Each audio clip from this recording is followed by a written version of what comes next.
before I moved here, it was obviously a place that has more freedom compared to other big cities in the world. Compared to big cities I've lived, and basically also because of Berlin is the most affordable. After spending some years working and living in big cities in China, I felt there was too much pressure on being a woman, especially a single woman. And after moving here, I realized that Berlin is not just a stereotypical freedom place that you can find your identity, and of course there's this big party scene. At the same time, underneath all this, living in Berlin, I really find peace. Berlin like my second hometown now, you know. I spent all my life, here or there. So both city changing very fast, very fast. But Shanghai, I think, even myself like strange. But Berlin still keeps some roots in its own way, but also very changing very fast compared to another European or German city. And I love Berlin here. It's green and it's nature surrounding, and also cultural activity always have a certain energy, fresh energy. 柏林现在慢慢的有点像家的感觉了，有点家的感觉了。北京是挺亲切的，但有点陌生了，因为我太久不在那儿了，而且太多地方我已经不认识了，都变了。你像三里屯，我们家在三里屯，现在地方我都不认识了，我找不着东南西北了，所以我好多东西就是丢了，我已经有那种迷失感了，而且他们现在说的话和那个思想就不能沟通了，说完以后我不明白，我问那你在说什么呢？他们笑，还说笑我。我真的，我说我知道你每个字我都明白，但是你连个字我不明白。What I like about being in Berlin as a young people is that I find most of the young people here, they actually care. Like they care about what's going on in the world. Like people talk about climate issue, people talk about racial issue, people talk about the corruption of capitalism, and I really like that there are different opinions in different groups, even though sometimes there's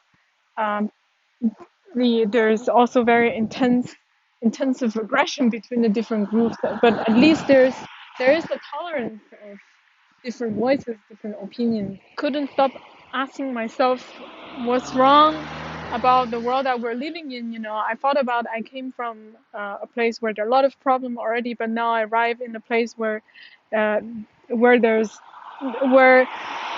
it's more developed, but I still see quite some miserable people on the street. I couldn't stop asking myself what I could do to help them. So many opposites coexist here somehow in a very sexy way, I would say. It really challenges many of my tourist group members that in Berlin you can make it everywhere without speaking German. You can get on a subway train with drinking beer, or even get drunk, or go naked sunbathing in Tier Garden in the central park of the city, and so on. Because for us, Germans are famous for making rules, but in Berlin you see people are breaking them. Second, also Berlin is a very mixed city, just like New York. To me, it's not a typical German city at all. It brings you very diverse people and lifestyles and languages and cuisines and all kinds of subculture venues. I always tell my group members that it's not like Paris, Rome, or London. You can't fall in love with Berlin unless you stay here for a while. It is a reborn city. It takes time for you to get connected with visually and emotionally. That's why I always say to them, come back and visit again. There are more than 11,000 Chinese living in Berlin. Interestingly, much more women than men. The history of Chinese in Berlin dates back to the 19th century. Dagmar Udensky, an author who was born in 1943 to a Chinese father who came as a student to Berlin, and a German mother has researched it intensively. Also die Geschichte der Chinesen in Deutschland oder in Berlin fängt natürlich schon im 19. Jahrhundert an. 1822 sollen die beiden ersten Chinesen nach Berlin gekommen sein, und zwar waren sie aus Kanton. The two men were displayed as an exotic attraction and later on went to work for the Prussian court. Und es wird erzählt, dass diese beiden mit Familiennamen Feng hießen und dass sie über einen Kaufmann aus Holland nach Europa gekommen sind. Er hatte die Idee, er will damit Geld machen und hat sie als erstes untergebracht in einem Panoptikum. Und die haben dann beide in diesem Panoptikum sind sie aufgetreten und haben dort chinesische Kleidung angehabt. Und der eine hat sogar also auf der chinesischen Geige gespielt und auch ein paar Schriftzeichen an die Tafel geschrieben. Und ein Journalist ist da, ein Berichterstatter, wie es damals hieß, ist vorbeigekommen und hat dafür auch, ich glaube, 6 Taler oder was bezahlt. Das war ja schon eine ganze Menge, aber auch nicht so viel, wie man für eine große Schlange oder so etwas gezahlt hätte. Und der war dann sehr enttäuscht, dass er da so viel Geld hat ausgeben müssen, wo die beiden, die sahen eigentlich aus wie alle. Ich hat dann dieser Herr Lasthausen, dieser hat dann nicht so sehr viel verdient daran, und dann hat er eben beschlossen, dass er das nicht weitermacht. Und dann hat er die weitergebracht und hat sie an den Kurfürsten vermittelt als sogenannte Lakaien. Na, und das waren dann die ersten, und die sind dann sogar, haben die nachher ein Haus auch gekriegt in Potsdam. Dieses Haus gibt es auch noch, und es gibt auch Nachfahren. For me, one of the most fascinating places in Berlin, if you do want to understand the entangled history of Germany and China, basically, would be the Kantstraße in the 1910s and 20s.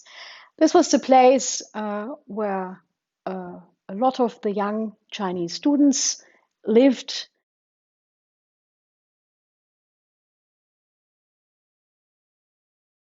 And what I think is so interesting, the way they also experienced Berlin 1910 and 20 and 30s, the city life. We have really interesting descriptions of Berlin city life from young Chinese observers who were highly educated and intellectual young people of their time. And really their journals, diaries, and poems tell us also a lot about Berlin in the 1930s.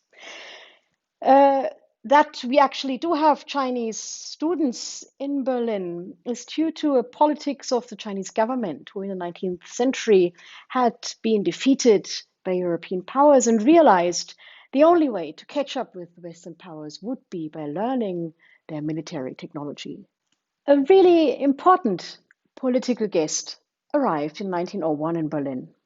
It was the Imperial Prince Chun, 18 years old. He was to be the father of the last Chinese Emperor Puyi. He came to Germany as a part of a mission of atonement, and it was demanded of him to apologize officially for the murder of the German envoy in Beijing, Clemens von Kettler, who had been killed during the Boxer Rebellion in 1900.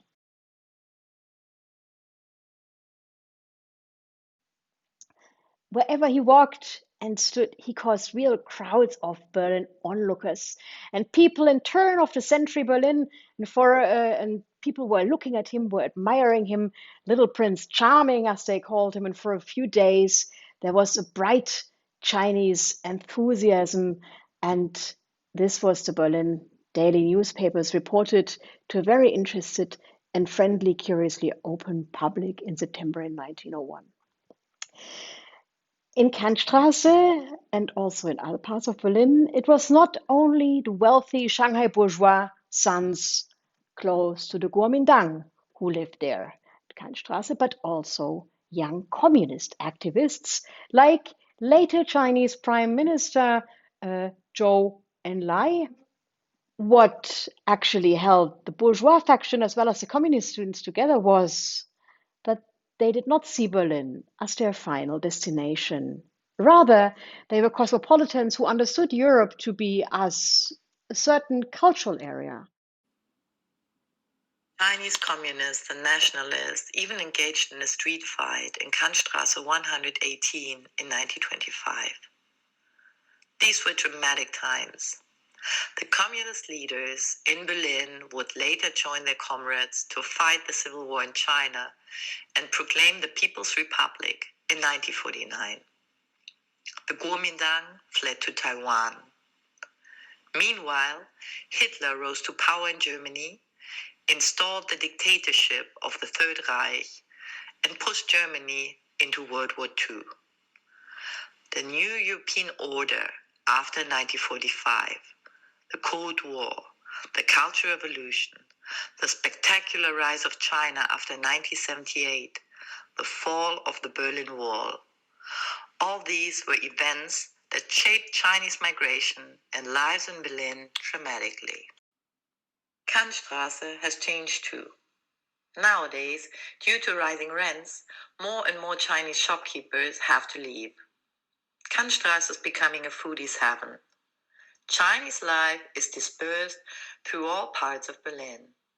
Nowadays, it's not that easy to imagine the Kantstraße of the old days.